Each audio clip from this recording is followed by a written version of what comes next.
Bonjour, donc une petite correction pour le sujet prescription médicale pour un joueur de tennis dont le problème est de souffrir d'une tendinite au coude, donc on parle de tennis elbow, et l'objectif, à partir de l'exploitation des documents et de vos connaissances sur les mécanismes de la réaction inflammatoire, puisque c'est bien de la réaction inflammatoire dont il s'agit, on essaye d'expliquer à ce joueur pourquoi son médecin lui prescrit deux types de médicaments, à savoir un anti-inflammatoire, mais également un médicament qui le protège contre la paroi interne de l'estomac.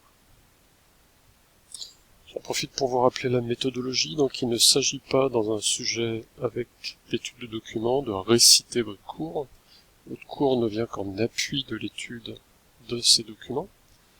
Donc le premier est un extrait de la notice d'un médicament anti-inflammatoire qui va être prescrit par le médecin, et donc il nous apprend que ces médicaments sont utilisés comme traitement de la douleur lors de la réaction inflammatoire qui est liée au tennis elbow. Et deuxième chose importante, qu'il existe des effets indésirables à la prise de ce médicament, en particulier des douleurs de l'estomac liées par exemple à des hémorragies. Quels sont les éléments scientifiques que vous pouvez tirer de vos connaissances?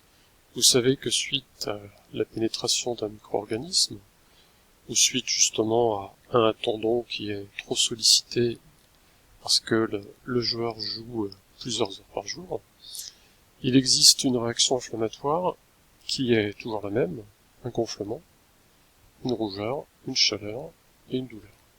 Et là, le problème des symptômes classiques de la réaction inflammatoire aiguë, c'est la douleur qui va être beaucoup trop importante, qui ne devrait durer que 72 heures au maximum, mais ici, la douleur perdure.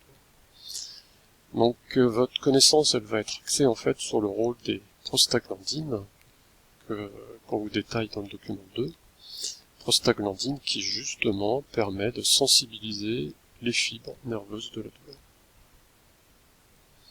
Donc, suite à une utilisation répétée des tendons, et donc la mise en place d'un tennis elbow, vous avez les membranes plasmiques qui finissent par être abîmées, et vous avez la production d'un acide qu'on appelle l'acide arachidonique, qui met en place deux types de prostaglandines.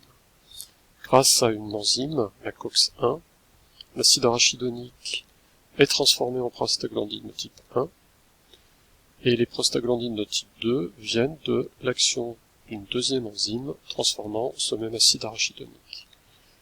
Quel est le rôle de ces prostaglandines? Les prostaglandines de type 1 ont en fait une action protectrice pour l'estomac.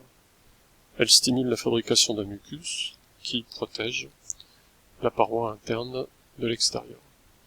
Les prostaglandines de type 2, elles, sont celles que l'on a étudiées dans le chapitre, qui provoquent l'apparition des symptômes caractéristiques de la réaction inflammatoire, à savoir la chaleur, la douleur, ou encore le recrutement des leucocytes.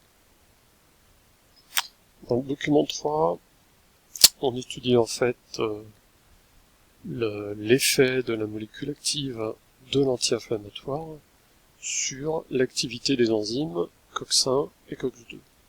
Donc quand on mesure cette activité des enzymes en fonction de la concentration de l'anti-inflammatoire, on constate que plus la concentration d'anti-inflammatoire utilisée est importante, et plus l'activité des enzymes COX-1 comme COX-2 diminue. Donc en prenant cet anti-inflammatoire, si vous diminuez l'activité de l'enzyme COX-1, vous allez empêcher la production de prostaglandines de type 1, et de même vous allez diminuer la production de prostaglandines de type 2.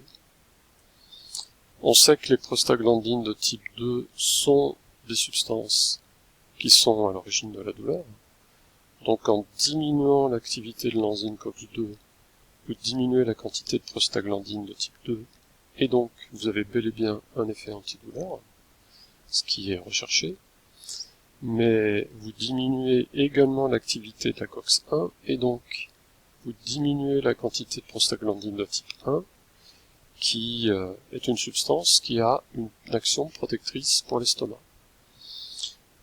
Donc la synthèse du mucus de la paroi interne de l'estomac va être limitée.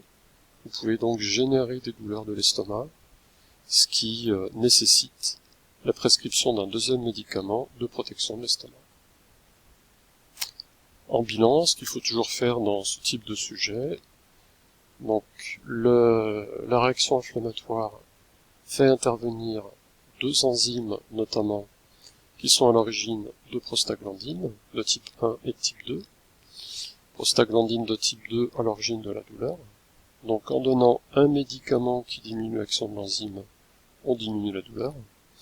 Mais ce même médicament diminue l'action de l'enzyme COX-1, qui fait donc que la quantité de prostaglandine de type 1 n'est pas suffisante pour protéger l'estomac. D'où le médicament, la prise du protecteur gastrique.